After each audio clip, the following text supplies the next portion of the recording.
नमस्ते, मैं अभिनय आकाश और प्रभा साक्षी के खास कार्यक्रम एमआरआई में आपका स्वागत है। एक बार फिर से हम आपके सामने मोस्ट रिलायबल इंफॉर्मेशन यानी एमआरआई के साथ मौजूद हैं। जिस देश में रिटायरमेंट के बाद माना जाता है कि व्यक्ति की जिंदगी लगभग समाप्त हो गई है, उस देश में अपने सरकारी पद से अवकाश ग्रहण करने के बाद एक व्यक्ति ने रेलवे जैसी चुनौतियों को पूरा किया और उसके बाद दुनिया की बेहतरीन रेल सेवाओं में से एक मेट्रो को अंजाम दिया। आज बात ऐसे शख्स की करेंगे जिसे अगर सबसे कम शब्दों में बयां करने को कहा जाए तो ईमानदार, कॉम्पिटेंट और रिजल्ट देने वाला इंसान। आज बात पश्चिम बंगाल की राजधानी कोलकाता से लेकर देश की राजधानी दिल्ली तक में आम लोगों की जिंदगी का अहम हिस्सा बन चुके मेट्रो के कर्णधार, मेट्रो मैन के नाम से मशहूर ई श्रीधरन की करेंगे। वो राजनीति में कदम रखने जा रहे हैं। वह 21 फरवरी को भारतीय जनता पार्टी में शामिल होने जा रहे हैं।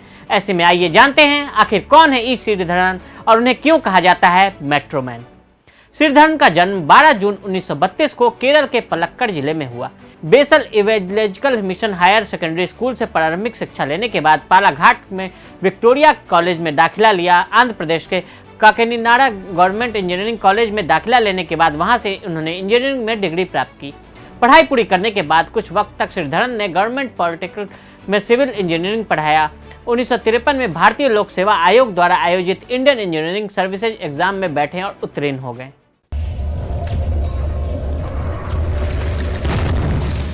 देश की पहली मेट्रो की नींव 1964 में आए भयंकर तूफान में पंबन ब्रिज काफी क्षतिग्रस्त हो गया।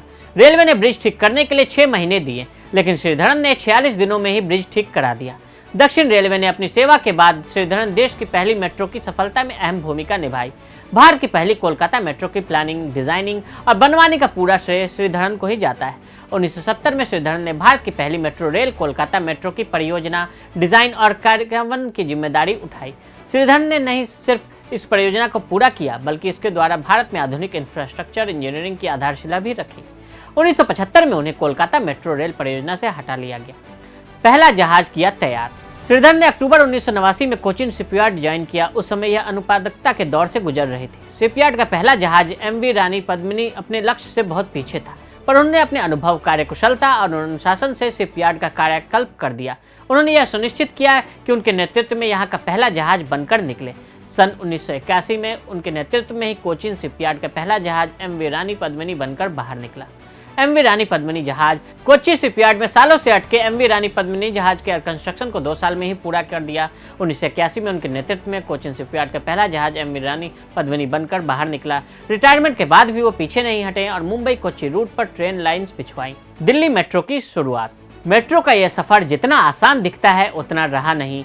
मेट्रो का पहली बार सपना देखा गया साल 1969 में, लेकिन 26 साल गुजर गए ये सोचने में कि राजधानी दिल्ली को कैसी और किस तरह की मेट्रो ट्रेन चाहिए। लेकिन साल 1995 में भारत सरकार ने दिल्ली सरकार के साथ मिलकर खड़ी की एक company Delhi metro rail corporation यानी डीएमआरसी। अब सवाल ये था कि डीएमआरसी के मुखिया का जिम्मा किसे दिया जाए। कौन शख्स हो जो राजधानी दिल्ली में मेट्रो के सपने को साकार कर सके। रेलवे का कहना था कि उनका आदमी हो, तो दिल्ली सरकार का कहना था कि मेट्रो प्रोजेक्ट उनके अधिकारी को मिले। इसी खींचतान के बीच रेलवे के एक रिटायर्ड अधिकारी का नाम सामने आया, ई श्रीधरन। देश की पहली मेट्रो यानी कोलकाता मेट्रो का तजुर्बा रखने वाले श्रीधरन ने डीएमआरसी के एमडी का पद संभाला। श्रीधरन के सामने सबसे बड़ी चुनौती थी तय समय पर योजना बनाकर राजधानी में मेट्रो को दौड़ाना, एक ऐसे देश में जहां किसी भी परियोजना को पूरा होने में सालों का वक्त लग जाता है। श्रीधरन को वक्त दिया गया 10 साल का राजधानी दिल्ली में मेट्रो को दौड़ाने का, लेकिन श्रीधरन ने कहा कि मेरे लिए 7 साल ही काफी। 1995 में दिल्ली मेट्रो रेल परियोजना को अमल में लाने का काम शुरू हुआ और 1998 में कंस्ट्रक्शन की शुरुआत हो गई। साल 2002 के खत्म होते होते देश की राजधानी में पहली मेट्रो दौड़ने लगी। चिलचिलाती धूप में ठसाठस भरी बसों का इंतजार करते दिल्ली वालों के बीच एयर कंडीशन वाली मेट्रो ठंडी हवा के झोंके की तरह आई। मेट्रो ने दिल्ली के ट्रांसपोर्ट सिस्टम को बदल कर रख दिया और देखते ही देखते मेट्रो रेल दिल्ली की एनसीआर की लाइफलाइन बन गई। देखते ही देखते मेट्रो दिल्ली एनसीआर में पूरी तरह से बिछ गई। दिल्ली में मेट्रो लाकर पब्लिक ट्रांसपोर्ट की शक्ल और सूरत बदल कर रख दी गई। दिल्ली मेट्रो में उनके अभूतपूर्व योगदान के लिए फ्रांस सरकार ने उन्हें लीजन ऑफ ऑनर से सम्मानित किया। इसके बाद उन्हें Kochi metro, Jaipur metro, Lucknow metro, Coimbatore metro में बतौर एडवाइजर काम किया। दिल्ली और एनसीआर में मेट्रो की पटरियां 390 किलोमीटर में फैली है। इसके बीच 285 स्टेशन आते हैं। रोजाना लाखों लोग अपनी मंजिल तक पहुंच जाती है, वो भी काहिरा और कोलकाता के बाद सबसे कम कीमत पर। 2005 में फ्रांस सरकार ने उन्हें फ्रांस का सर्वोच्च नागरिक सम्मान Knight of the Legion Honour से सम्मानित किया। 2001 में उन्हें पद्मश्री और 2008 में पद्म विभूषण से नवाजा गया।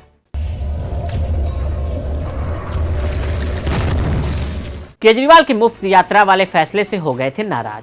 साल 2019 में दिल्ली की अरविंद केजरीवाल सरकार ने दिल्ली मेट्रो और डीटीसी बसों में महिलाओं को मुफ्त सवारी का तोहफा देने की खबर सामने आई।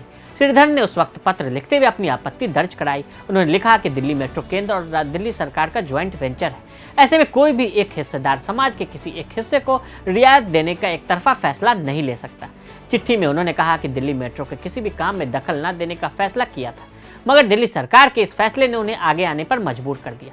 इसके साथ ही श्रीधरन ने लिखा, सर, जब दिल्ली मेट्रो का पहला चरण शुरू होने वाला था तब मैंने सूझबूझ के साथ ये फैसला लिया था कि किसी को भी दिल्ली मेट्रो में यात्रा पर छूट नहीं दी जानी चाहिए। ये फैसला इसलिए किया गया ताकि रेवेन्यू बढ़ सके और मेट्रो का किराया कम रखा जा सके। इससे आम नागरिक भी मेट्रो में आसानी से ट्रैवल कर सकेंगे और JICA से लिया गया लोन भी चुकाया जा सकेगा।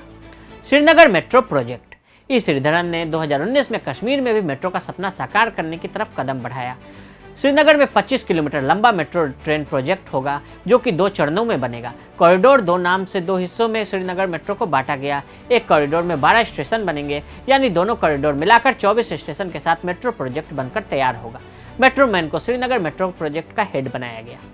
बीजेपी से राजनीतिक सफर।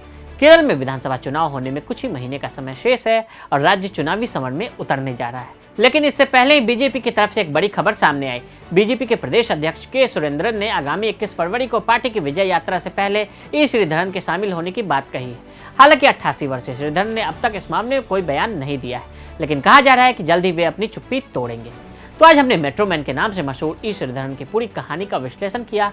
आज के लिए दे इजाजत और ऐसी रिपोर्ट्स को देखने के लिए प्रभा साक्षी के साथ लगातार बने रहें।